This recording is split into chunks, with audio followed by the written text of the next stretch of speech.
And we are live on Energy Superheroes. Today we have Miklós Veszprémi, and he is with EY-Parthenon, formerly Ernst& Young. He's calling in today from Basel, which is very known as the home of Art Basel, as well as the home of Roger Federer.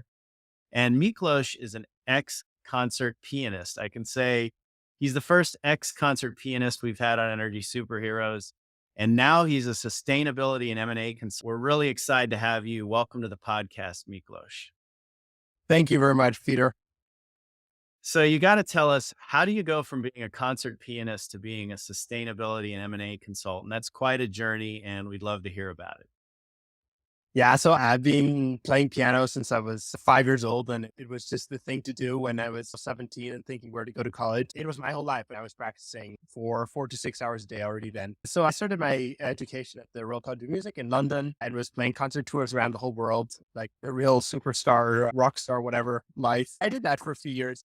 But then I thought I want to do something that had impact beyond like the spiritual impact, of course, that playing a wonderful concert does for people.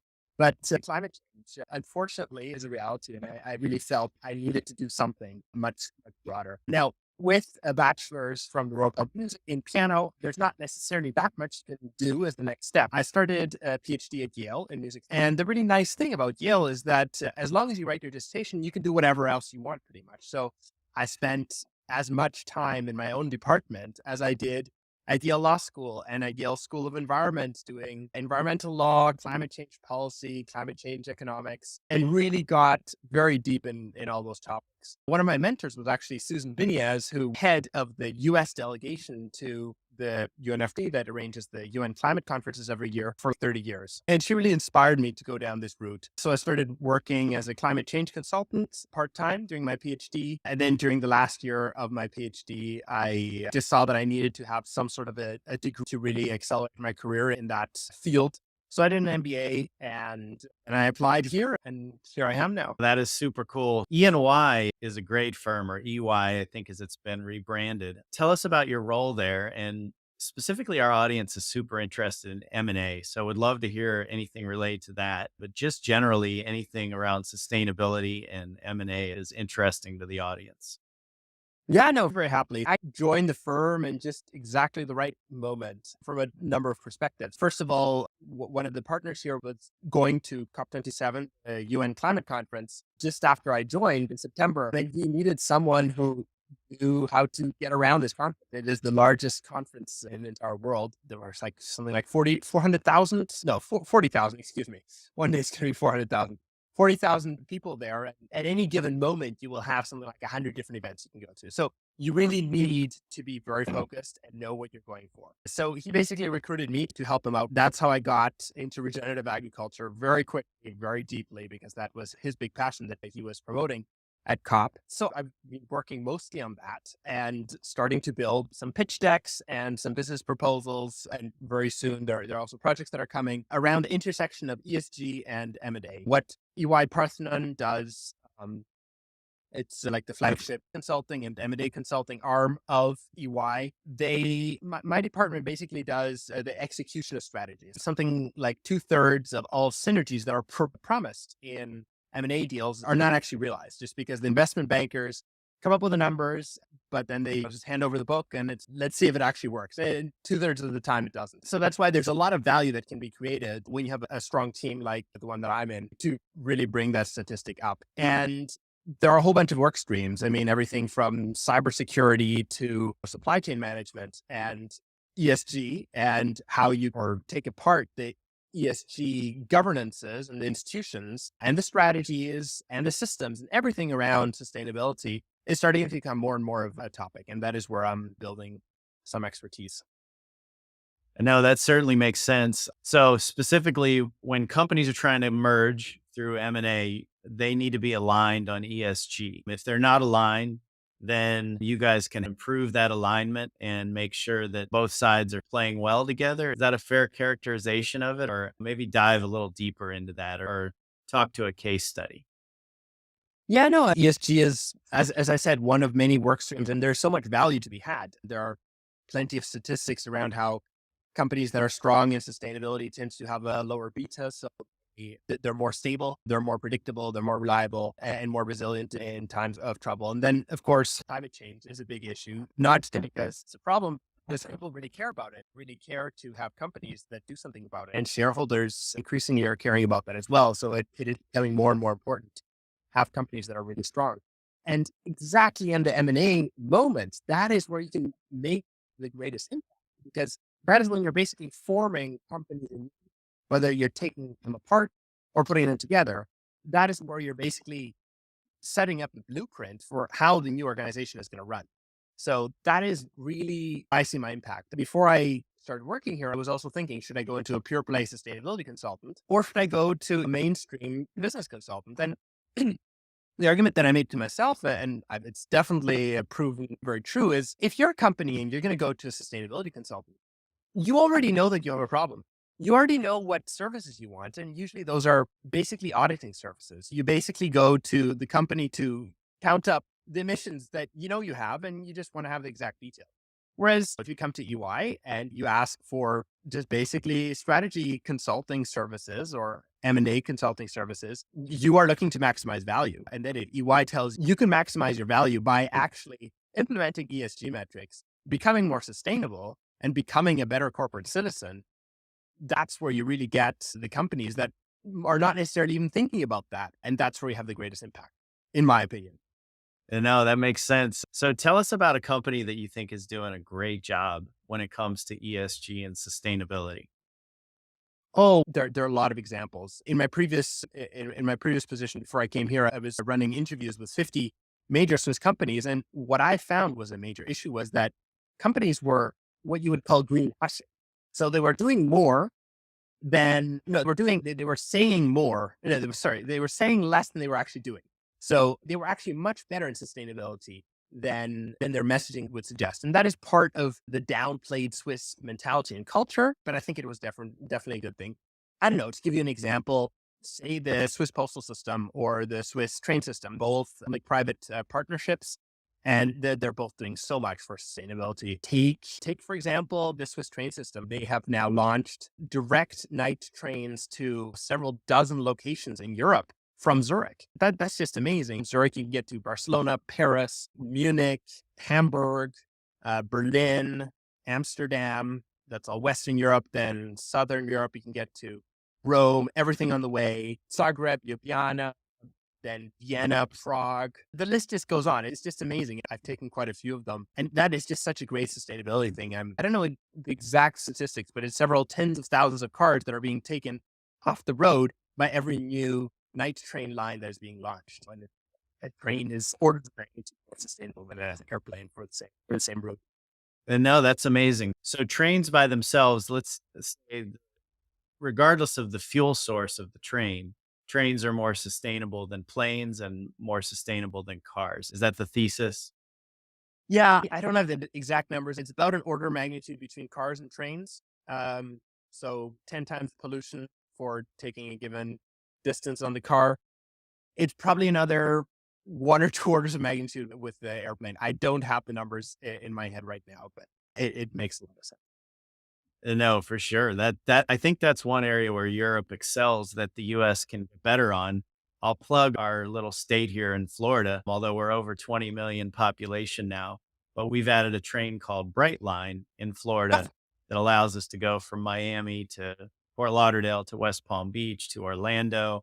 So we're really excited about that. And it's a really nice luxury train. And hopefully that'll expand to Tampa and some of the other cities in Florida. So we're very proud of our Brightline train here in Florida, which is definitely a good thing. Maybe a page taken out of the European playbook.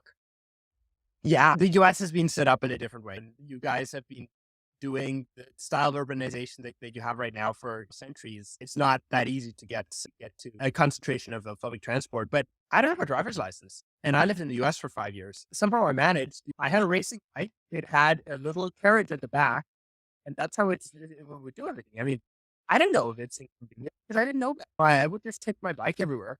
I did live in New Haven. I did live in a city, but I managed just fine. And I wonder whether people show themselves live in these sort of, or the desire is still, and I think that the urbanism will follow. A lot of it is where you live. I live in a community called Abacoa, which is in the Jupiter, Florida area, and it's called New Urbanism, and everything is built close together and very walkable. So you can really live here without a car, but Yeah. that's a rare type of community within the United States. It's like the Truman Show, if you ever saw that movie, but Yeah. it's that kind of a place. Uh, yeah. I don't know. My mother's urban architect, and I have my issues with suburbs. I don't want to make this into a shaming session. Yeah. When I came to the US, it was like, where are the cities? Because for me, growing up in these small based cities in Europe, for me, a city is something very concentrated. The urban centers of most US cities with like high rises or mid rises, like that is what a city is to me. And that's just the very, very center. And then you get what to me are suburbs. So it was difficult to see that as a city. It's funny. So actually, the average European city is 3 times more dense than the average American city. But then the average Southeast Asian city is another 3 times denser than the average European city. So what am I even talking about? There's a whole nother way of living that to me is like a sardine can or something. So we're all just somewhere there in the continuum. Yeah. Walkability is a huge thing. Quality of life, I think, is very highly correlated with walkability. We as a species were meant to walk and not sit. So it's it, wherever you are. I've lived all different places, and as long as you have that walkability factor, it brings a lot of value, I think. Yeah. No, I would definitely agree. Yeah. What I'd like to talk about is companies that you're seeing. You mentioned the train system over there, but are there companies, either startups or large companies that you're seeing that are doing some cool things when it comes to sustainability or M&A? Sustainability, there's a lot of stuff happening, a lot of very exciting ideas. EY had this startup accelerator, which I was involved in a very big way. And it's called Farm to Fork. So basically, we're looking for startups that do one of those three things. So like food production, two, which is like food distribution and transport, and then fork, which is food consumption and disposal. And we were looking for startups that do individual things on those three.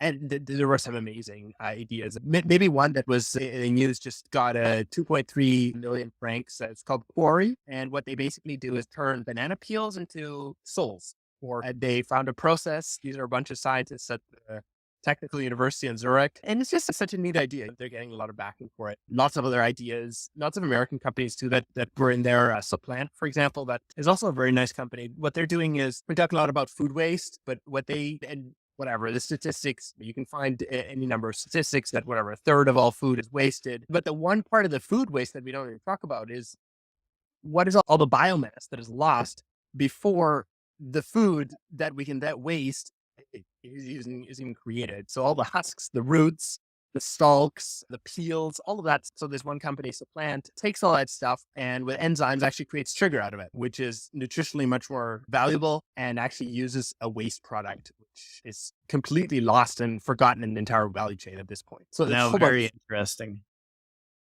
We're seeing a lot of what we call waste to value companies within the United States these days. We saw one where they can take walnut shells and convert it actually through a process into hydrogen fuel, which is an Wow. interest opportunity. And so waste to value is a big opportunity. Food waste, we're seeing municipal waste being used to convert to renewable natural gas. So it's definitely an exciting area where you can get some sort of agricultural feeds. And of course, you see the dairy farms are doing it where they're converting cow manure into RNG, and it has actually a negative CI score because of the fact that there's a lot of methane emitted from many of these agricultural waste streams that is terrible for the atmosphere. And it's just sitting there, it's in a landfill. So you're not only mitigating that, but then you're converting that to renewable natural gas, which fossil fuel natural gas. So it's an interesting model for sure. Yeah, I know. And I think that there are so many sectors that have exactly that potential to become a net polluter, to become a negative polluter. So actually a sequester of carbon. Take maybe regenerative agriculture, one of the major topics I'm working on right now. It's accountable for something like 25% of the world's emissions. So 1/4 of all world's emissions is that.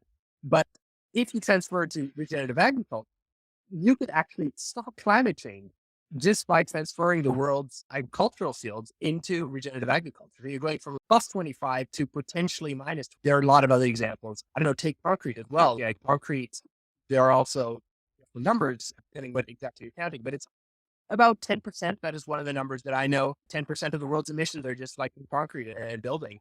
If you could turn that around, and there are technologies around making concrete or making concrete that when it solidifies, it sucks in carbon dioxide and actually traps it, or do away with concrete altogether and use CLT, which is like a technique of using wood, but combining it and cross-laminated timber. So combining it in such a way that it actually is as strong or stronger than concrete. That's carbon negative as well. If we can find these models that are scalable, that is where I think a lot of value is to be found. And I think that the key word is scalable. So I was talking about startups.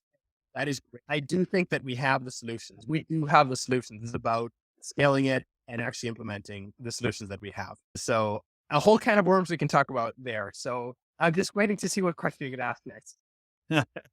No, I'm a big believer in scalability because there are some various novel applications, but if you can't scale them to world scale applications, large scale industrial plants that can really make an impact in CO2 emissions reductions goals for big companies, it's hard to justify the amount of investment that has to go into sort of a niche application. I agree wholeheartedly with scalability. That's why I'm a big believer in hydrogen because it's a fuel and it is scalable in terms of offering all the attributes of a fuel. For example, unlimited duration energy storage, and it can be produced in a lot of different ways.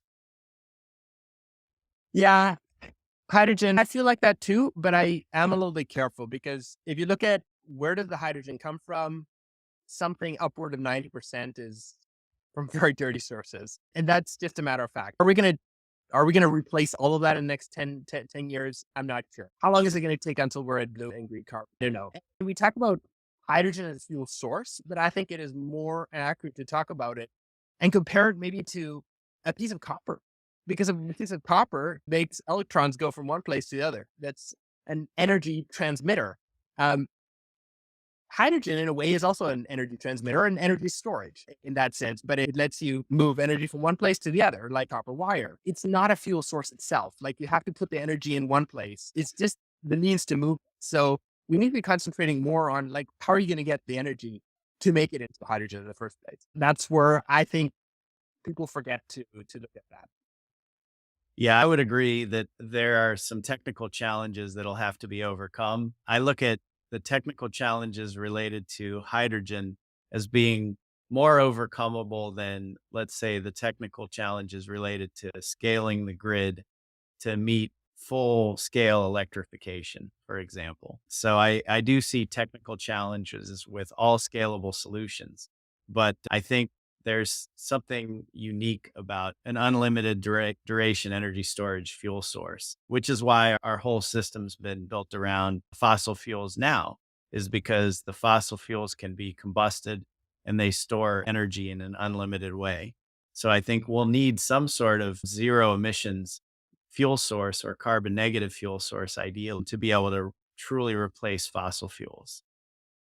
No, I would definitely agree to that with a proviso that it works better in a car-based economy, which is the US. So I think that if you have the density of Europe or grids start making more sense as well, just because everybody's just closer together and you don't need to move energy as far and as often. Yeah, absolutely. But These energy systems are so complex and diverse across the world. I think there's my favorite saying is we have to do and not or, right? We've got to do multiple things to get to net zero. It won't be one silver bullet or another solution. There's going to have to be a lot of solutions for different places. yeah, I definitely agree. And it would be wrong to hope for a silver bullet that is going to save the problem because look at nature. It is just infinitely complex. And everything we have is a niche, a synthetic nature that we've built. And it's necessarily going to be extremely complex, just like nature itself. Yeah, for sure. So I want to transition and talk about LinkedIn because I do see you very active on LinkedIn. And I think that's how we connected originally was through LinkedIn. And now here you are on the podcast. Most of our guests do come from LinkedIn. Can you talk about how you've been able to improve your profile, build your audience on LinkedIn, and how you view social media generally as a potential solution and a positive contributor to the climate problem? Yeah, just right now, I haven't been doing that much on LinkedIn just because I'm trying to experiment and figure out how I can start scaling Twitter as well, which I just need to think about before I can go back to LinkedIn. But I think there are really just two things you really need to do. One is engage with a lot of people. So that is just literally talk to people, send them messages, look at their profiles, look at who they are. And that's how you get one by one people that are looking at.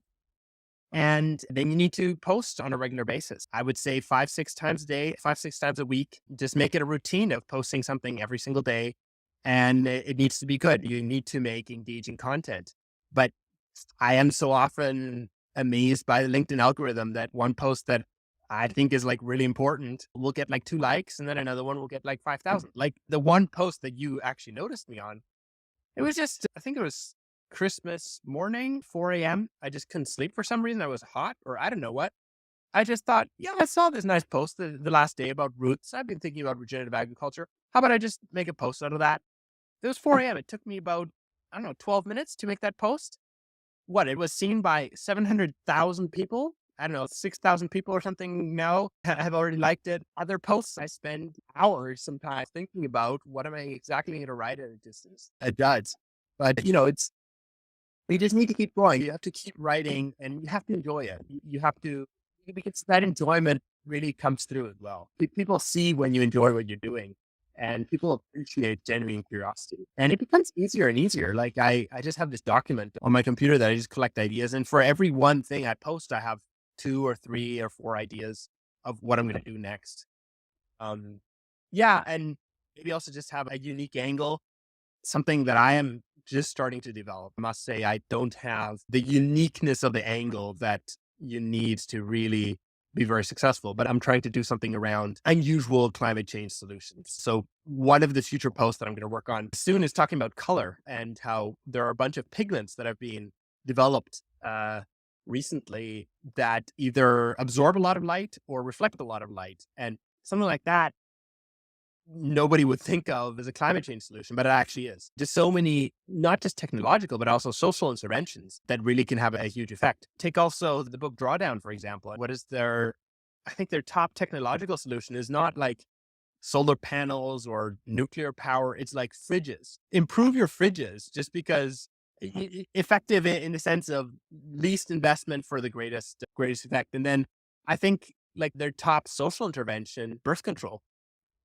Also, if you think of it, like every single child that lives on the world is like that's pretty much one of the worst things you can do in terms of emissions. Like if you just want to take a very even-handed approach, just looking at what are the raw facts. Yeah, I can really recommend that book if you're interested. Yeah, but so many things and crazy ideas. I've heard this one crazy idea of trying to restore woolly mammoths, like trying to lay Jurassic Park and introduce them again into Siberia because they're so heavy that when they walk over this semi-frozen steppe, they actually compact the earth and help it freeze and gas less out. That's actually be a huge climate change technology in that sense. There are also examples of how sea lions, I think they are basically cultivators of these kelp forests. And the kelp forests are just enormous carbon sinks that if you just protect sea lions, they will cultivate the kelp forests and that will be a huge carbon sink. So there are all these super unusual indirect connections that you just need to open your eyes because our solutions are going to be in places that we don't even think of. And if you think of it, what do we humans do? Like we spend our days working at something, but what if you spent all that time like just sitting in, I don't know, the Everglades or in Central Park or something and just studying the biological relationships between one plant and the other? There's so much stuff we don't know about just our natural world. And it doesn't only have to do with climate change, but the amount of knowledge that a human life can generate just by doing their job, transfer that into some other field, just observing nature. And there's so much stuff we don't even know yet. So yeah, just maybe a call for look for sustainability solutions wherever you can. Be open to just be wowed out of your mind. Like I recently was with just pigments. This is a white color. A white color that looks like white like any other, but in the climate. And now, Miklós, those are some big ideas that you have there. And what was that book you mentioned and the author? I'd like to make it available for the. I believe it's Paul Hawken, Project Drawdown. It's a few years old, like I think 2018 or something. Sounds like But there's some big ideas there. no, some very good ideas. It's the encyclopedic work in that is not really a page turner that you go from A to Z because it has like 100. It's very interesting in its own right. They published another book, Regeneration, it's called. Same group of authors, also can highly recommend. No, super cool. Miklós, you've done an amazing job with your content development. And as you say, I think it's encouraging for people that you had a huge post that had 6,000 engagements, and then you have others that have one or two. The LinkedIn algorithm is a little bit crazy like that, I think. Yeah, I know it definitely is. But as I said, it's just consistency because that is the one thing you can control. And consistency is going to come if you actually enjoy it. Just enjoy yourself, basically. You've got to have fun. I definitely think it comes through in the Yeah. post. Is there anything you're promoting? Are you maybe promoting your Twitter page or other things that you where the audience can reach you? Or is there anything I should have asked you about that you'd like to cover? So I'm working now on Twitter. So my handle is just Miklós Veszprémi, just like on LinkedIn, just like on YouTube. YouTube is the next frontier. Through my whole background as a concert pianist, I'm very well versed in how YouTube works, but I will be transitioning it to really promote all my content. I'm thinking of doing a video series at some point, but just one thing after the other. I also am a consultant working 12 to more hours per day on a regular basis. There's only so much I can do, and it's just about doing things methodically, carefully, and sustainably because that is how you will scale, just like with so many other things. And the big topic that my boss mostly is promoting right now is around regenerative agriculture because there just is so much potential around that. I really recommend folks to check out maybe the initiative for what are the quatre pour mille? It basically is 4 per 1,000 translated, and it's an initiative by the French government that basically shows you that if you just start increasing soil organic carbon content of the world's soils by 0.4%, you can effectively stop climate change. Another one is the One Earth model, also looks at the same issue, tries to put some numbers to all of that. Yeah, no, that's pretty much it. No, I think a great takeaway for the audience is going to be regenerative agriculture. That's not something that we focus a lot on, but clearly an area that can make a huge impact. And if E&Y is thinking a lot about it, it's probably something the rest of us should be thinking about. And then let me just put out there, the real El Dorado is measurement. So finding a way to efficiently measure how much carbon was put on the soil that does not rely on people going out into the field with a shovel, digging up a bunch of soil samples and burning it, because that's how it's basically done. And the differential on how hot the fire is, basically, that's what tells you what the carbon content is. We need to find much more efficient ways of doing it. Maybe some robotics and sensors. Yeah, I do definitely have ideas. We are definitely working on stuff, but I can't put that out to the public. But world work on this because it really is a big opportunity. Yeah, and we've created a whole coalition around it, the Regenerative Agriculture Breadbasket Initiative, to really try to bring the knowledge together to try to scale all of this. And no, super cool. Miklós, it's been really a pleasure having you on. We encourage the audience to reach out to you on LinkedIn or Twitter. Of course, EY-Parthenon's a great company, formerly Ernst& Young, and it's been great having Miklós Veszprémi on Energy Superheroes today. He's out in Basel today, normally works and is doing some great work in regenerative agriculture. Miklós, thanks for being on. Thank you very much, Peter.